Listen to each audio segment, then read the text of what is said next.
માધ્યમ કઈ રીતે બન્યું અને એનાથી આપણે જે પોલિથીન કોથળીમાં કેવી રીતે એને ભરીએ છીએ તે વિશેની આપણે માહિતી મેળવીએ. અને આપણે સાથે સાથે શીખીશું કે કટિંગ, રોપાનું કટિંગ કેવી રીતે કરવું, કેટલા માપમાં કરવું તે હવે આપણે શીખીશું. બરાબર. આ શાનો છોડ છે? પેડીલેન્ડ. બરાબર. જ્યારે આપણે કટિંગ કરવું હોય અને જ્યારે એને રોપો તૈયાર કરવો હોય ત્યારે આપણે આ માધ્યમથી, વાવેતરના માધ્યમથી જ્યારે પોલિથીનની કોથળીઓ ભરવામાં આવે છે, તે પોલિથીન કોથળીઓ ભરી તેમાં જ્યારે આપણે આ કટિંગ કરેલી વસ્તુ મીન્સ કે આ જે દાંડી છે કેટલા સેન્ટીમીટરની આવે? 15 સેન્ટીમીટર. બરાબર. કટ કેવી રીતે મારવાની? એની 45 અંશના ખૂણે એની કટ મારવાની હોય. બરાબર. વાવેતરના માધ્યમથી પેલા પોલિથીનની કોથળીઓ ભરો. ચાલો.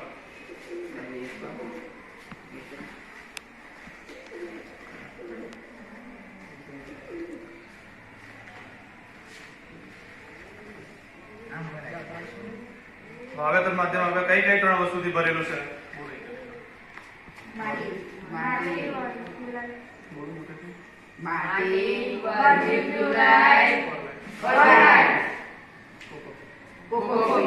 આ 3 માધ્યમથી આપણે વાવેતરનું માધ્યમ રેડી કર્યું છે. તેમાં આપણે આ રોપો રોપવા માટે, કટિંગ નાખવા માટેની આપણી પ્રક્રિયા છે. અને આ પેડીલેન્ડ છોડ જ્યારે એને રોપવાની તૈયારી કરવાની હોય ત્યારે રોપવાનું કઈ રીતે હોય? એને થોડો ક્રોસમાં રોપવાનો. ક્રોસમાં રોપવાથી શું થાય કે જ્યારે ક્રોસમાં રોપીએ છીએ, આપણે કટિંગ કર્યું 45 અંશના ખૂણે જે કટિંગ કર્યું છે ત્યાંથી જે નવા મૂળિયા નીકળવાની શરૂઆત થાય તે જલ્દી શરૂઆત થાય. એટલા માટે જેને આપણે 45 અંશના ખૂણે કટ મારીએ છે. જ્યારે આપણે અલગ અલગ પ્લાન્ટના કટિંગ બનાવવાના, જેવા કે કટિંગ બનાવવા માટે ગુલાબમાંથી તમે કટિંગ બનાવી શકો છો, પેડીલેન્થસમાંથી કટિંગ બનાવી શકો છો, પછી જાસૂદના પ્લાન્ટ આવે એમાંથી કટિંગ બનાવી શકો છો. આ કટિંગ બનાવવાથી આપણને શું ફાયદો થાય કે એક છોડ તો આપણી પાસે હોય, પણ એક છોડમાંથી બીજા નવા છોડ ઉત્પન્ન કરવા એક જ ઓછી જગ્યામાં પોલિથીનની કોથળીમાં ભરીને આપણે નવા છોડ ઉત્પન્ન કરી શકીએ છે. આ કટિંગના માધ્યમથી તમે જ્યારે પોલિથીનની કોથળી ભરો છો, બરાબર, પોલિથીનની કોથળીમાં જ્યારે કટિંગ બનાવો ત્યારે ઓછી જગ્યામાં એક કરતા એક જ જાતના નવા અલગ અલગ છોડ તમે ઉત્પન્ન કરી શકો છો. જે નર્સરીમાં આપણે બધી જ જગ્યાએ મોસ્ટ આપણે જોયું છે કે અલગ અલગ કટિંગ નાખ્યા હોય, જે બેડ બનાવે નર્સરી બેડ, એમાં આવા કટિંગ કરીને જ્યારે છોડવાઓ નાખવામાં આવે એ આપણને થોડા સમયમાં આપણે સારી એવું એની ગ્રોથ જોવા મળે છે. જ્યારે આપણે મિશ્ર કરેલું માધ્યમ શું નાખીને પરલાઇટ, વર્મિક્યુલેટ અને કોકોપીટથી જે આપણે માધ્યમ રેડી કરીએ છીએ તેમાં જ્યારે આપણે આ કટિંગ નાખીએ છીએ ત્યારે આપણે ઉગવામાં સારી સરળતા રહેશે, પાણી સારી રીતે ચૂસાઈ રહેશે અને એવા જગ્યાએ છાયાવાળી જગ્યામાં મૂકવાનું, જેથી તેને વધારે સૂર્યપ્રકાશ નડે નહીં. હવે બીજો આપણે કટિંગ જાસૂદમાં જ્યારે આપણે કટિંગ નાખીએ ત્યારે આ જ રીતે કટિંગ નાખીને એને છાયડામાં મૂકવાનું, જ્યાં આગળ વધારે તાપ પડતો હોય નહીં અને છાંયો સારામાં સારો આવતો હોય. પાણી એને ટાઈમ પર આપવાનું રહે છે. ત્યારે ઓછું પાણી આપો, વધારે પડતું પાણી નહીં આપવાનું, નહીંતર એના મૂળિયાને થોડી અસર થાય છે. વધારે ઉગવાની જગ્યાએ નીચે પાણી વધારે ભરવાથી એને સુકાવાની પરિસ્થિતિ પણ આવી જાય છે, કાં તો એને જીવજંતુ પણ પડી જાય છે. એટલા માટે એનું પાણી પણ થોડા અને સારા પ્રમાણમાં આપવાનું હોય છે. ઓકે, ચાલો. પોટ્રેમાં જે માધ્યમ ભરે છે તે બનાવવાની રીત. પહેલા ભરવામાં આવે છે માટી. ચલા, માટીના 3 જેમ 1 જેમ થી આપણે એને બનાવવામાં આવે છે આખું માધ્યમ. હવે રાખો અંદર પરલાઇટ વધારે. ઓકે, હવે નાખીશું વર્મિક્યુલેટ. ઓકે, હવે આને મિશ્ર કરીશું. આજે આપણે શીખી રહ્યા છે વર્મિક્યુલાઇટ, પરલાઇટ અને કોકોપીટથી જે માધ્યમ બનાવે, વાવેતરનું માધ્યમ જે આપણે પોટ્રેમાં ભરીએ તેની આપણે શિક્ષણ શીખી રહ્યા છે. પોટ્રેમાં ભરવાથી આપણને શું ફાયદો થાય છે કે જ્યારે આપણે પોટ્રેમાં જ્યારે આ બધું આપણું માધ્યમ નાખતા હોય ત્યારે આપણને અલગ અલગ છોડવા, જ્યારે સોલેનોસિસ પાક હોય તેને આપણે ધરુવાળ્યું ઓછી જગ્યામાં સારી રીતે ઉગે એ રીતે આપણે પોટ્રેમાં ઉગાડવાથી આપણને ફાયદો થાય છે. તો એ માટે આપણે પોટ્રે ભરીશું. ચાલો, પોટ્રે ભરીશું.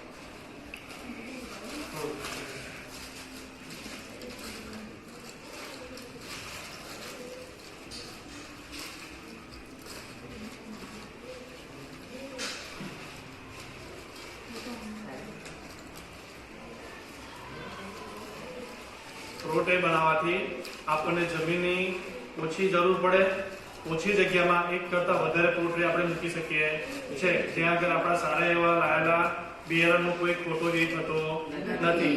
બધા જ સારા બિયારણો, ઊંચી ગુણવત્તાવાળા બિયારણો પોતાની જગ્યાએ સારી રીતે ઉગી શકે છે. એને પોટ્રેને રાખવાની કેવી જગ્યાએ હોય?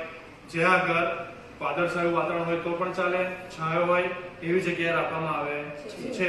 એવી જગ્યાએ રાખવાથી શું આપણને મળે કે જ્યારે પણ વધારે તાપ પડીએ ત્યારે આપણે નાના બી સીધો તાપ પડવાથી બગડી ના જાય કે સુકાઈ ના જાય એટલા માટે થઈને એને આપણે છાયા નીચે મૂકવામાં આવે છે. બરાબર. પોટ્રેમાં ઓછામાં ઓછા કેટલા કે 24, 36 અને 38 એવા 3 ટાઈપ અલગ અલગ ખાનાવાળી પોટ્રેસ આવે છે. જ્યારે મોટા બીજ વાળા હોય જ્યારે કે તરબૂચ છે, સકરટેટી છે, આ બધાના બીજ જ્યારે આપણે વાવવા હોય ત્યારે મોટા ખાનાવાળી પોટ્રેસનો ઉપયોગ થાય છે. મોટાવાળી પોટ્રેસ ખાનાનો ઉપયોગ શા માટે થાય કે એના માટે થઈને કે મોટા બીજ હોય જ્યારે નીચેની જગ્યા વધારે ત્યારે નીચેના જે મૂળિયા નીકળે એ મૂળિયાને વધારે જગ્યા મળે એ માટે થઈને આપણે મોટા ખાનાવાળી પોટ્રેસનો ઉપયોગ કરીએ છીએ.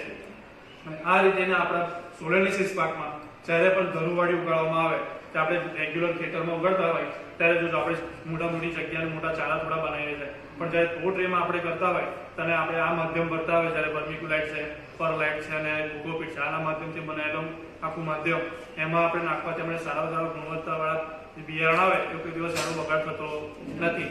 અને જ્યારે એને આપણે વાદળછાયા વાતાવરણ કે ઝાડની નીચે મૂકીએ છીએ અને છાયા નીચે મૂકીએ છીએ ત્યારે એને પૂરતું વાતાવરણ મળી રહે છે. એ રીતે એના નીચેથી જે પણ નાના મૂળિયા પણ નીકળે છે બિયારણ ફૂટવાની તૈયારી થાય તેને સારો એવો છાયામાં રહેવાથી ગ્રોથ વધારે થાય અને કોઈ આપણું વધારે રાખેલું બિયારણ બગડતું નથી. એટલે આપણા ખેડૂતોને આપણે એ શીખવાડવાનું કે જ્યારે પણ ધરુવાળી કરવું હોય, બરાબર, ધરુવાળી કરવું કોઈ પણ રીતે આપણને કોઈ હાનિ ના થાય, ઓછી જગ્યાનો યુઝ થાય અને બધા જ છોડવા જે આપણે બિયારણ નાખ્યું તે સારામાં સારી રીતે ઉગે તે માટે આપણે પોટ્રેસનો ઉપયોગ કરવો જોઈએ. એકની ઉપર જ્યારે પોટ્રે મૂકે ત્યારે ઓછી જગ્યામાં એક કરતા વધુ આપણે સારામાં સારી ગુણવત્તાવાળા છોડવાને નાના એના બીજ ઉગાડીને ધરુવાળીઓ રેડી કરી શકીએ છે. આપણે કેટલા પ્રકારના આવે? 3 પ્રકારના. બરાબર. એક આવે રેસ બેડ, એક આવે ફ્લેટ બેડ અને એક આવે સંકન બેડ. આપણે જે અત્યારે આ બનાવી રહ્યા છે એ કયા બેડ છે? Raised bed. રેસ બેડ બનાવવાથી આપણને શું ફાયદો થાય? રેસ બેડ બનાવવાથી પાણી નિતારવાની શક્તિ છે એ વધારે થાય, જમીનની પાણીની સંગ્રહ વધારે થાય, વધારાનું નિંદણ છે એ ઉગે નહીં અને જમીનથી ઉપર રહેવાથી આપણને સારામાં સારા પ્રોડક્શન અને ધરુવાળી ઉગાડતા હોય ત્યારે આપણને એની સ્પેસ પણ મળે, નિંદણ પણ વધારે થાય નહીં અને એકથી વધારે કરતાં તમે વધારે એની પર પ્રોડક્શન લઈ શકો છો. ચાલવા માટે આપણે આ હરોળ વચ્ચે જગ્યા બનાવી છે. એક બાજુથી તમે પાણી છાંટી શકો, પેલી સાથેથી પણ તમે પાણી છાંટી શકો છો. વચ્ચે તમારે જવાની જરૂર પડે નહીં. એટલા માટે તેને ફ્લેટ બેડ આપણે રેસ બેડ બનાવીએ છે. તેનાથી જગ્યા ઓછી વપરાય અને વધારે પડતું આપણે ધરું ઉગાડી શકીએ. નિંદણ પણ સારામાં સારું, નિંદણ વધારે ઉગે નહીં અને પાણી ભરાવાની કોઈ શક્યતા રહે નહીં. એની લંબાઈ કેટલી હોય છે? 7 મીટર સુધીની લંબાઈ હોય. પહોળાઈ એની હોય છે 30 થી 45 ફૂટ. બરાબર. ઓકે. અને ઊંચાઈ જમીનથી કેટલી હોય છે? 15 સેન્ટીમીટર. ઓકે. 15 સેન્ટીમીટર એની ઊંચાઈ હોય. જમીનથી હંમેશા રેસ બેડને ઊંચા બનાવવામાં આવે છે. આ બાજુ આવી જાઓ. આ આપણે બનાવ્યા છે રેસ બેડ. શું કહેવાય આને? Raised bed. જે જમીનથી સમતલ જમીનમાં હોય છે. બરાબર. રેસ બેડનો આપણે શા માટે બનાવ્યા છે એ પણ આપણે બનાવ્યા છે કે મોટામાં મોટા આપણે નાખી શકીએ કે ધરુવાળી કરી શકીએ. આપણે અત્યારે જોઈએ છે કે મોટી જગ્યા હોય પણ જ્યારે એનું મેનેજમેન્ટ ના હોય ત્યારે આપણે કંઈ કામ સારી રીતે કરી શકતા નથી. ગમે તેવી જમીન પડે તો આપણે